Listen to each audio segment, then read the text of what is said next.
It was a battle unlike any ever seen in America before. 60,000 soldiers converging in the farmlands of northern Virginia. They were driven by passion, politics, and pride, each side fighting with nationhood at stake. It was the battle that brought the reality of war to the American people. A loss of innocence, an end to illusion. Northerners called it the First Battle of Bull Run, but in the South where it was fought, it became known as First Manassas.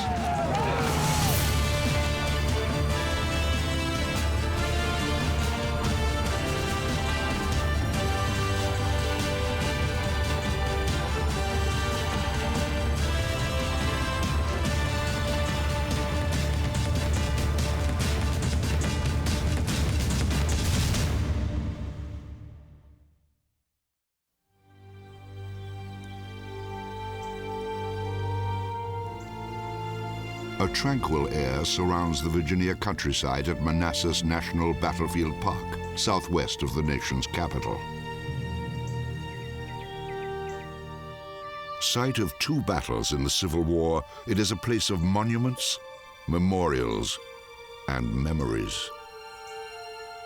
On these grounds, large armies from each side in the conflict confronted each other for the first time.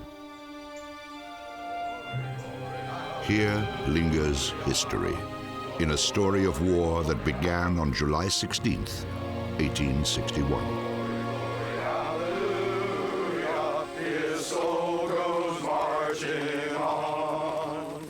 It was a Tuesday, and 35,000 Union troops were marching into Virginia from their camps around Washington, D.C.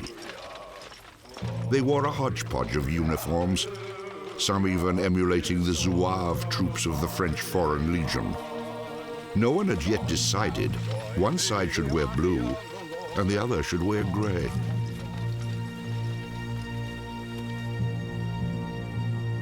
People of the North were still seething with anger over the seizure of Fort Sumter on April 12th by troops of the newly formed Southern Confederacy.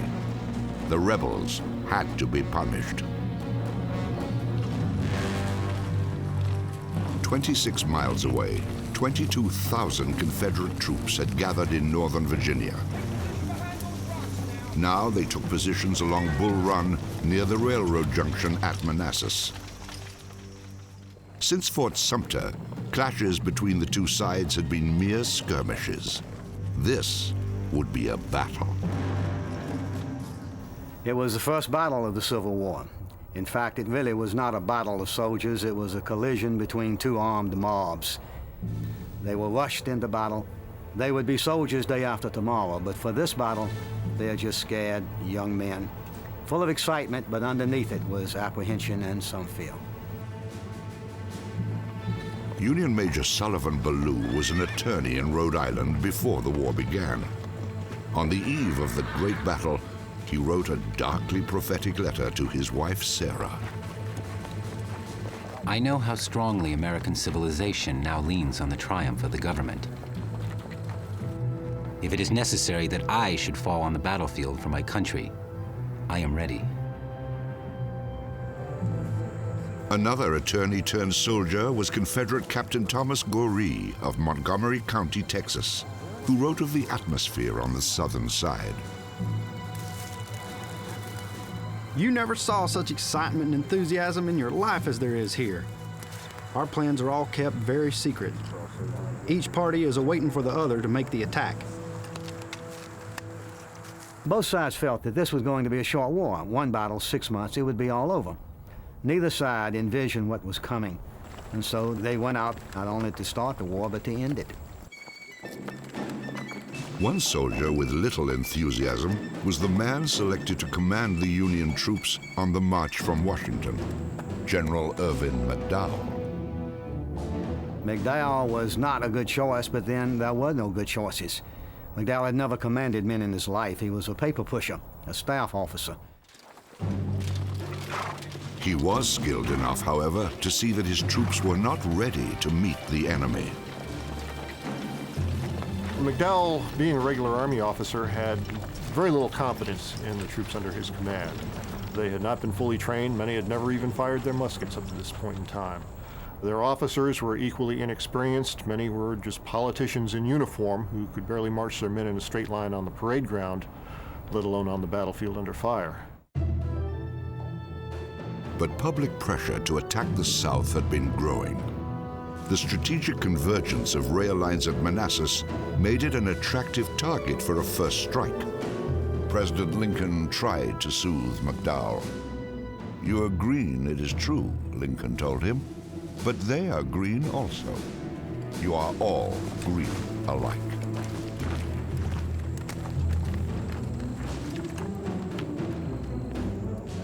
On the Confederate lines outside Manassas, Brigadier General Pierre Gustave Toutant Beauregard was in command.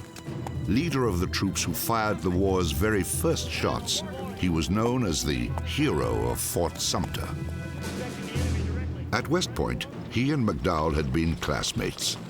He was certain his opponent's army would outnumber his own, and Beauregard had urged Confederate leaders to give him more troops. "I am determined to give the enemy battle, no matter at what odds against us. But is it right and proper to sacrifice so many valuable lives and perhaps our cause without the least prospect of success?" Beauregard knew McDowell's troops were on the move from the messages of Mrs. Rose O'Neill Greenhow, a Washington socialite. She had the ear of federal politicians and generals alike. But her secessionist sympathies induced her to work for the Confederacy as a spy. On July 10th, a beautiful young Virginia woman named Betty Duval arrived at a Southern command post near Manassas. Who could know she was a spy until she let her long hair fall, taking from it a note from Rose O'Neill Greenhow. The Union Army would march within a week. 6 days later, Greenhow sent the confirmation. McDowell has been ordered to advance. "The enemy has assailed my outposts in heavy force," read Beauregard's telegram to Confederate President Jefferson Davis.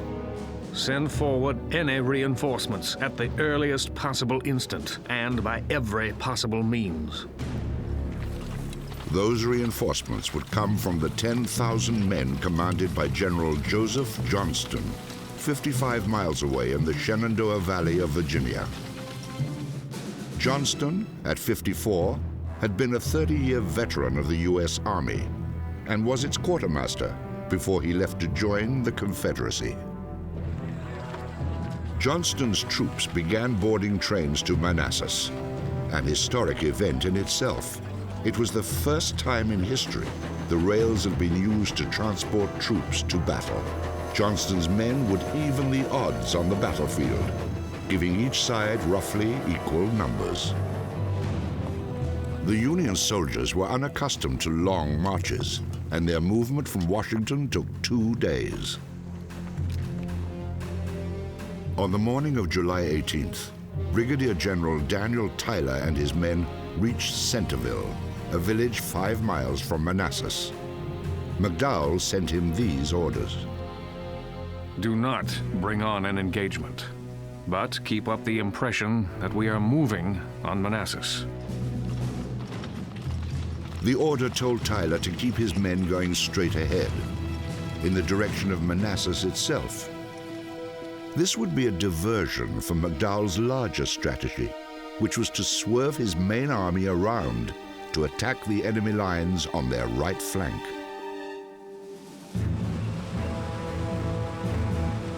Blackburn's Ford is one of the many places where Bull Run, even today, can be crossed on foot. It was here that General Daniel Tyler would first confront his new enemies. Tyler came to the battlefield after spending years living in the South, where he was a successful railroad president in Georgia. But he was a Connecticut native, as well as a 25-year Army veteran. So when war came, his loyalties and service went to the North. At Blackburn's Ford, Tyler sent his 1st Massachusetts Infantry into action, creating one in many instances of battlefield confusion that would plague the engagement. One of the biggest problems you have at First Manassas is that there were at least 8 entire Union regiments wearing all gray. And this is the case as well at Blackburn's Ford. Adams Hill witnessed the consequences. A Boston native, he was a journalist accompanying his hometown regiment on its first campaign. He wrote of Lieutenant William Smith and how he died. He first discovered the enemy, but doubting from their uniforms that they were hostile, he ran forward shouting, "Who are you?" The answer came, "Who are you?" To which he answered, "Massachusetts men." The enemy then cheered violently and sent a volley, by which the lieutenant was killed.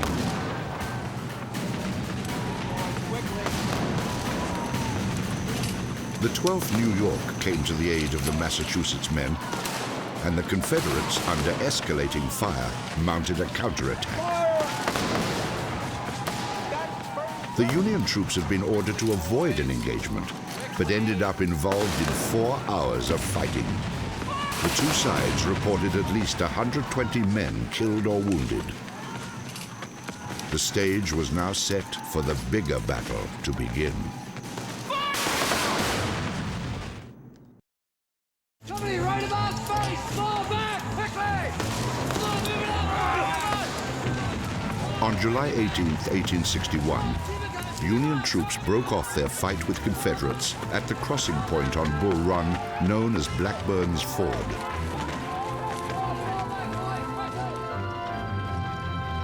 These Northerners were the advance elements of a massive Union army converging on Manassas, Virginia, a critical rail junction where the Confederates had concentrated a defensive force.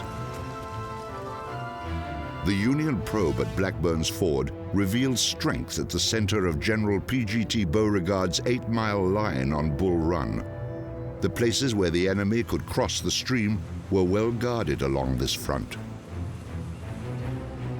Union Commander General Irvin McDowell also learned that the terrain along Bull Run was unsuitable for his plan to attack from the south on the Confederates' right flank. But some sort of flanking attack was necessary.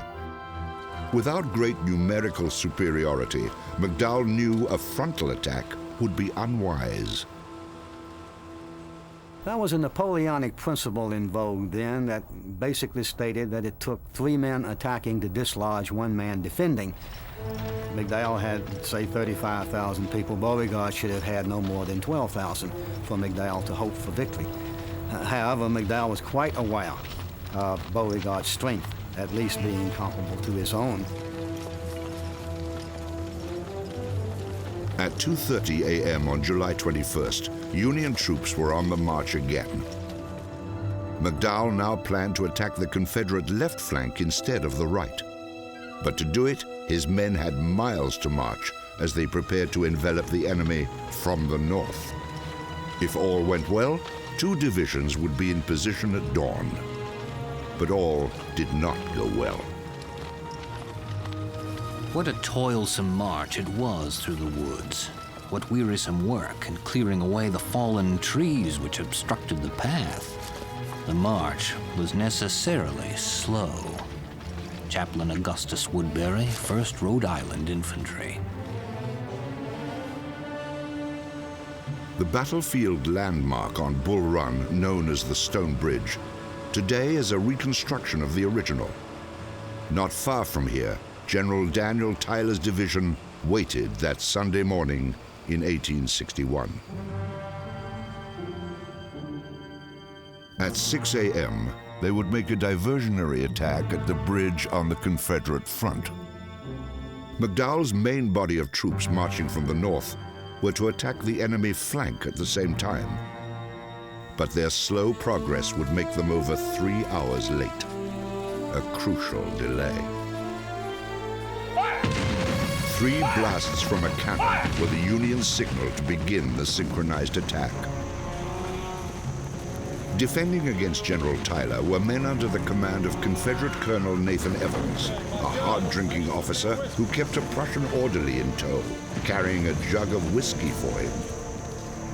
Coarse and overbearing, Evans was also resourceful. Outnumbered nearly 7 to 1, he kept his men hidden as they skirmished with the enemy.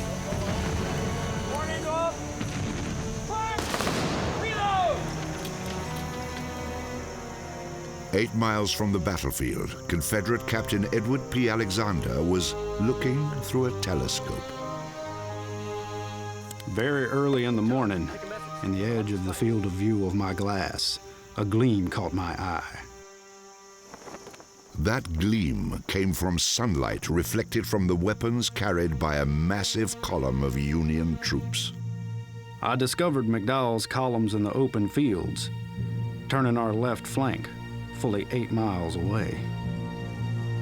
The men under Colonel Nathan Evans would be the first to feel the Union attack, unless they were warned. Captain Alexander was in just the right position to provide that warning. While in the U.S. Army just before the war, he learned the new semaphore system of Albert James Meyer, founder of the Signal Corps. A native of Georgia, Alexander brought his skills to the Confederacy. Now, word of what he saw flashed across the battlefield. I signaled Evans at once. Look out for your left. You are turned. We've been turned! We've been flanked! His warning to Colonel Evans proved to be critically important. Evans suddenly realized the Union attack from across the Stone Bridge was a diversion. He sent the bulk of his troops scrambling north to meet the Union onslaught. Let's go! Let's get these men moving! Evans acted with speed, but he had only 900 men to face Union columns totaling 13,000. Evans' 900 men did not anticipate defeating the Union column, but they certainly expected to at least delay them, and that they were able to do by sheer aggressiveness. Between these rebel defenders and the approaching Union troops lay a lump of land that was known as Matthews Hill. Now, the horror of war fully confronted the green soldiers on both sides. Private Elisha Rhodes fought in the 2nd Rhode Island Infantry, the first northern unit to meet the Confederates. Ready! Aim! Fire! Ready! A perfect hailstorm of bullets, round shot and shell was poured upon us, tearing through our ranks and scattering death and confusion everywhere. But with a yell and a roar, we charged them, driving them into the woods with fearful loss.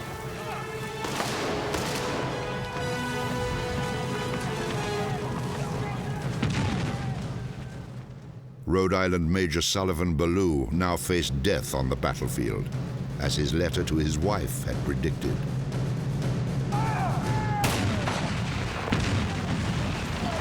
An artillery shell shattered his leg, a wound which proved mortal. Oh, Sarah, if the dead can come back to this earth and flit unseen around those they love, I shall always be near you. Sarah, do not mourn me dead. Think I am gone and wait for thee, for we shall meet again.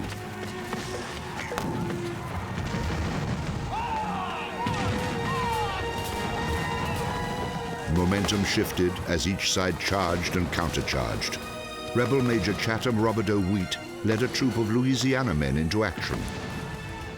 Wheat, once a successful attorney in New Orleans, became an adventurer before the war.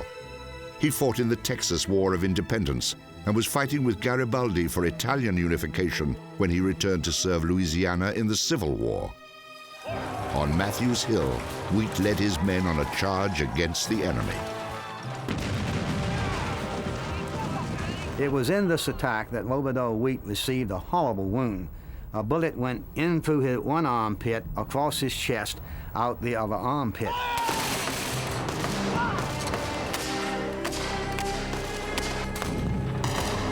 Wheat's men picked him up, determined to carry him to safety.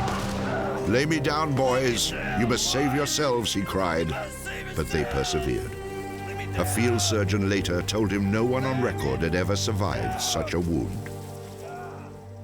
To which Robert O. Wheat said, well, I'm going to set the record. Amazingly, he did survive the wound, but he would die 11 months later at the Battle of Gaines' Mill. More than 1,000 men had been killed or wounded on Matthews Hill. The rebels lost the fight, but gained critical time.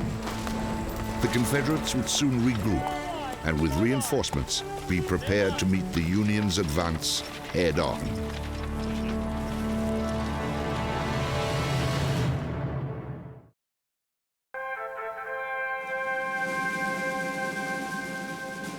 A line of Civil War-era cannon today stands silently in the grass on Matthews Hill at Manassas National Battlefield Park in Virginia.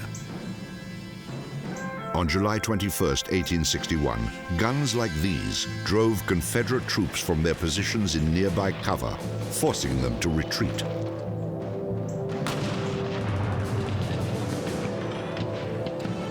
Commander of the Union Army, General Irvin McDowell, rode among his men, flushed with the thrill of battle. "Victory, victory, the day is ours," he cried. "They are retreating." He assumed there was ample time to finish off the demoralized enemy. It was a critical miscalculation. McDowell, when he was riding around Matthews Hill, crying out, "Victory, victory, the day is ours," all he could see was the little picture.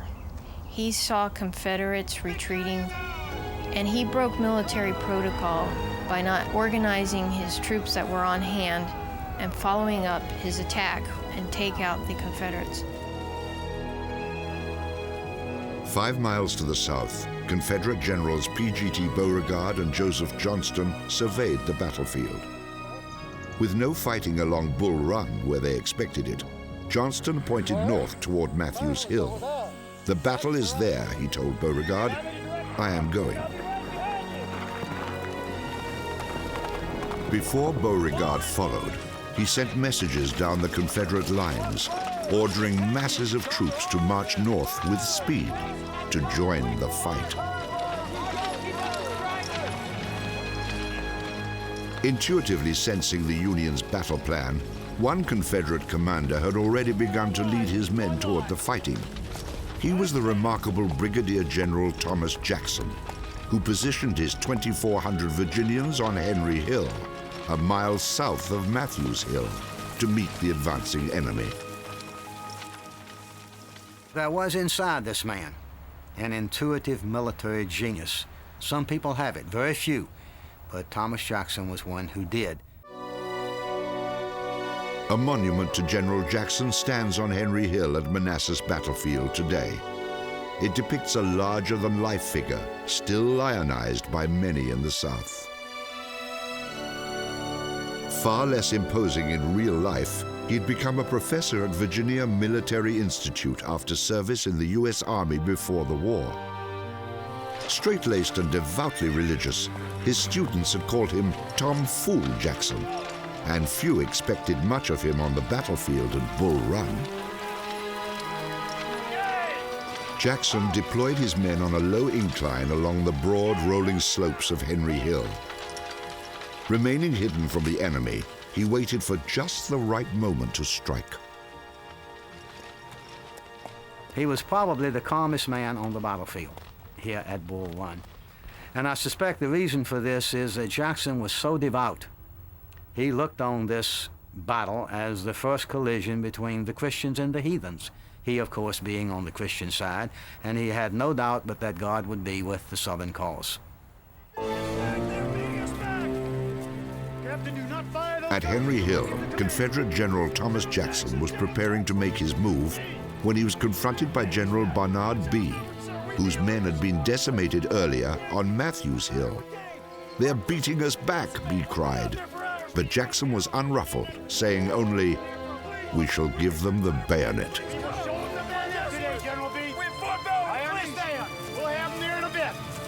And now perhaps the most legendary moment of the battle, as General Bee found the remnants of his men and urged them to rejoin the fight. He rises in the saddle, looks up, points at the hill, and says, "Look, men, there's Jackson standing like a stone wall. Rally behind the Virginians." In that instant, Thomas Jackson became Stonewall Jackson, the line inscribed in granite as well as memory, to be remembered for all time. The nickname would live on in history, and it is the most famous nickname in American military annals today. But 3 Southern officers, bystanders to the incident, would later claim B's comment had a different meaning entirely. One of Jackson's first orders was to have his men lie down behind Confederate cannon on Henry Hill. If B looked and saw the brigade lying down, and then he said this comment, "Let us support Jackson, he stands like a stone wall," very feasibly was sarcastic comment. B certainly had reason to be upset that afternoon because his brigade had been cut to pieces on Matthews Hill, but he could hardly take that out on Jackson. I cannot imagine in the middle of a battle, a general frantic to rally his men would stop and say, "Look, there's some fella up there's not doing a doggone thing." That doesn't happen in battle. You use a sharp cry like that to be a battle cry, to rally the troops. And certainly, I don't think there's any doubt, but that B meant that in the most positive nature. The problem with the whole story is we lose the storyteller. Right after B made this comment, he was shot in the lower bow and taken from the field, and he died later that evening. So there was nobody to ask him, "What do you mean?"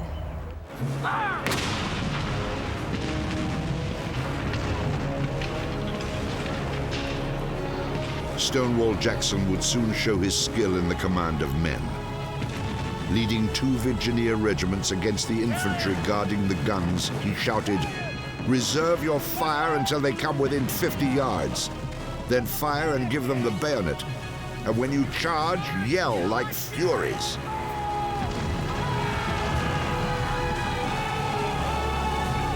Now the infamous rebel yell was heard on the battlefield, and in moments the 2 sides were entangled in a combat boiling with hatred. It was a fight that would turn the entire battle inside out.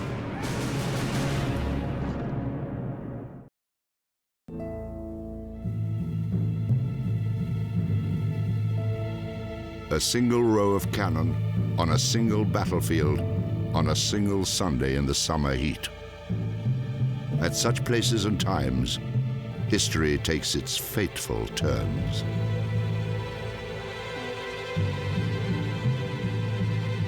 The cannon, once commanded by Union Captain James Ricketts, were known as Ricketts Battery.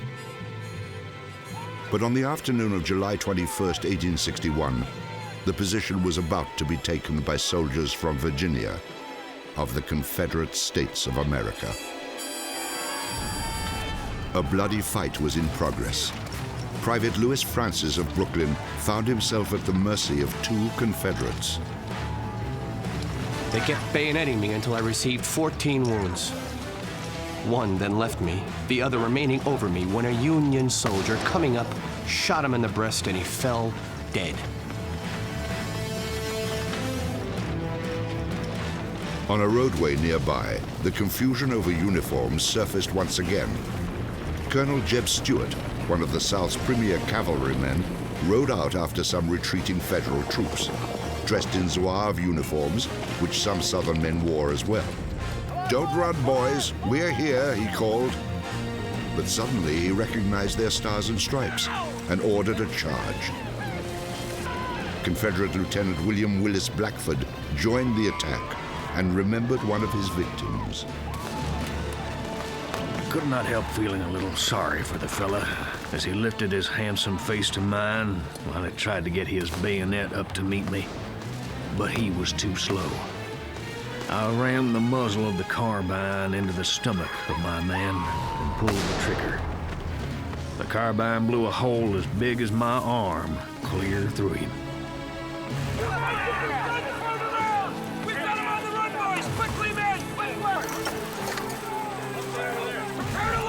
as you get her in place! Quickly, boys, we're on the hill!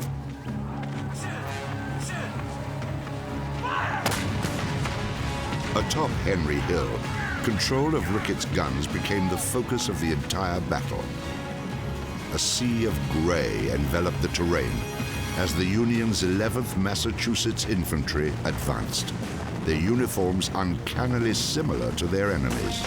The Yankees faced a hail of fire from the Virginians. Henry Blake, a young soldier from Dorchester, Massachusetts, witnessed the bloodbath. A cannonball severed the arm of a sergeant and threw it into the face of a soldier, who supposed from the amount of blood upon his person that he was dangerously wounded. One man stumbled, and a solid shot passed over him and killed his file leader. The ghastly faces of the dead and the sufferings of the wounded, who were begging for water or imploring aid to be carried to the hospital, moved the hearts of men who had not by long experience become callous to the sight of human agony.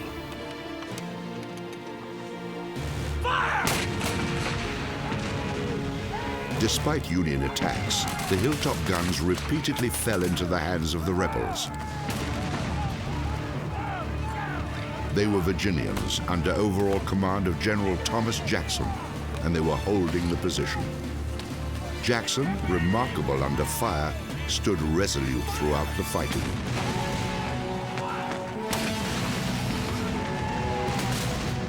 Had not Jackson been on top of the hill, the Union forces unquestionably would have seized Henry House Hill. It was the dominant eminence in that area. The battle might well have been won. So Jackson's stand there on Henry House Hill, to me, is critical.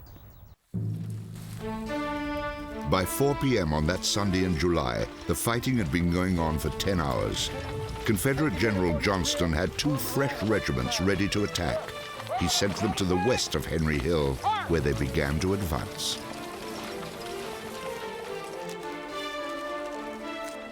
A mile away, Union Colonel Oliver Howard received orders to rush his troops forward. Howard's men had to sprint the distance. In the heat of the July sun, many were exhausted before they even reached the action. When Howard's men arrived, as so often happened that day, they found themselves in the open, and their enemy firing from concealed positions in the woods. Private George Bicknell of Maine recalled the futility of the fight. Fire? At what? About 500 yards in our front was a belt of woods, though not a Johnny in sight. Into this wood we poured our volleys, though wholly ignorant whether our efforts were of any use or not. Cease fire! But what is that? Clear ring the words. Cease firing. About face. In retreat, march. It was a crucial mistake, and may have proved to be the climax of the battle. What Bicknell heard was the call for a tactical retreat in a single segment of the Union line. But in moments, the entire regiment was in flight. Sometimes you don't have to hear the command to fall back. If you see the others next to you falling back, you feel that probably the order was intended for the whole line. And sometimes even if the order is heard, it's not necessarily known who the order was intended for. If you hear the word retreat, that's what you do. In a catastrophic domino effect, Federal troops everywhere began to flee as the Battle of First Manassas reached a dramatic conclusion. The entire Union Army was on the run.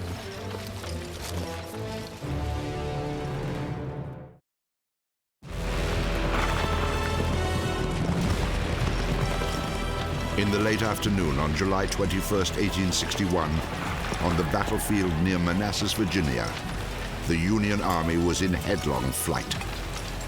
Many have called it a rout. Private George Bicknell of Maine, whose regiment had just followed a mistaken order to retreat, remembered the fear he felt and how it energized the men around him. How we traveled. Nobody tired now. Each gave us special attention to the rapid momentum of his legs. Exhausted, scared, surprised, humiliated, the Union soldiers ran. With Southerners in pursuit, it became known as the Great Skedaddle, the Bull Run races.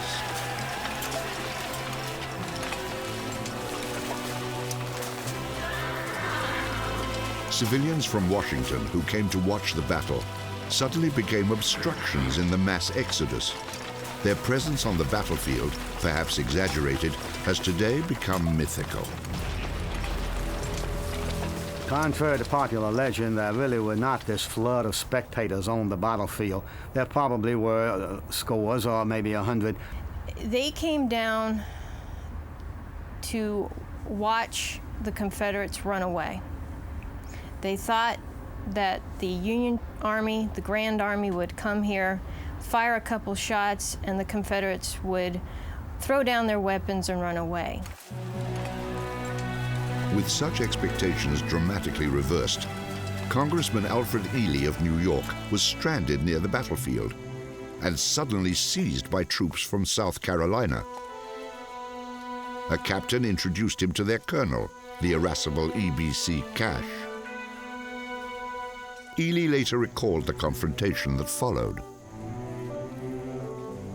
The colonel, in a most angry tone, replied, drawing his pistol and pointing it directly at my head, "God damn your white-livered soul! I'll blow your brains out on the spot!"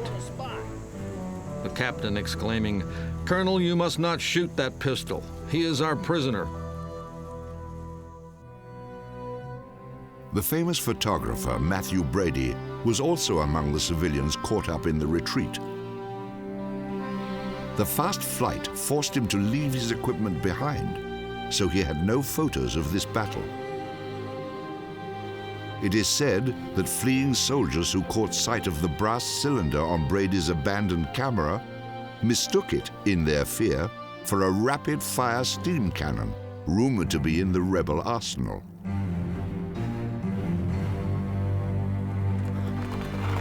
Rebel cavalry and artillery harassed the Union retreat. The Confederate General P.G.T. Beauregard was unable to manage a full-scale pursuit. The Confederates certainly tried to make an effort to pursue the Union Army, but they were nearly as exhausted as the Union forces were, and they had very little ammunition left to sustain an offensive movement. Once darkness fell, it was impossible for the Southerners to overtake the Union Army, and the battle was over. A summer rain fell that night, rinsing blood from the bodies in the field, and confronting a divided country with the horror of war. Many, of course, thought it was not going to be a long war, and this would be a chance to win some adventure, some excitement, win some honor and glory, and come home heroes all in a few short months. It was the thing to do, and many, again, really did not anticipate the bloodshed and the carnage that would follow. 1,500 Union soldiers were killed or wounded in the fighting, as were 1,900 rebels. Though future engagements with thousands dead would dwarf these figures, this battle was a shock to both sides. In Washington, weary Union troops straggled in from Virginia. A new resolve would grow in the North as it prepared for what would be a long war. President Lincoln accepted the blame for his army's defeat. Mr. Lincoln came out to the army camps and he reassured the men by saying, "What happened yesterday was not your fault. It was my fault. I equipped you poorly. I sent you into action too soon. You were not ready for it." The same Virginia countryside would become the scene of the Second Battle of Manassas in August 1862. Here, the massive scale of the Civil War was more apparent. Almost 125,000 troops took part, with 19,000 killed and wounded. The Confederates were once again the victors. 4 days after the first battle, Irvin McDowell was relieved of his high command. After spending the rest of the war in lesser posts, he continued on in the regular army and retired as a major general in 1882. Confederate General P.G.T. Beauregard became a state official in Louisiana after the war. In his writings, he openly quarreled with ex-Confederate President Jefferson Davis on their differing views of events in the conflict. As the war went on, General Stonewall Jackson became perhaps the most distinguished Southern commander next to Robert E. Lee. Jackson was struck by accidental gunfire from his own troops at the Battle of Chancellorsville in 1863 and died a week later. Union General Daniel Tyler, who opened the preliminary engagement at Blackburn's Ford, returned to the South after the war. He resumed his career as a railroad executive and founded the town of Anniston, Alabama. Major Sullivan Ballou of Rhode Island, whose letter to his wife presaged his death, was buried in a shallow grave at Bull Run. Enraged rebels desecrated the site and mutilated the body. Union troops recovered Ballou's remains in 1862. The young Massachusetts soldier Henry Blake, who witnessed the horrible carnage from artillery fire on Henry Hill, moved to Montana after the war. He had a career in law and became the first Chief Justice of the Montana Supreme Court. 51 years after the battle, Barrion Zettler, the retired superintendent of public schools in Macon, Georgia, wrote an account of the fighting for his students. In 1861, he was a private serving in the Confederate Army. I shall never forget the feeling that came over me as I walked among the dead that afternoon. Surely, surely, I said, there will never be another battle. It seemed to me barbarous for men to try to settle any dispute or controversy by shooting one another. And now that it had been realized what a battle meant, I felt sure there would never be another.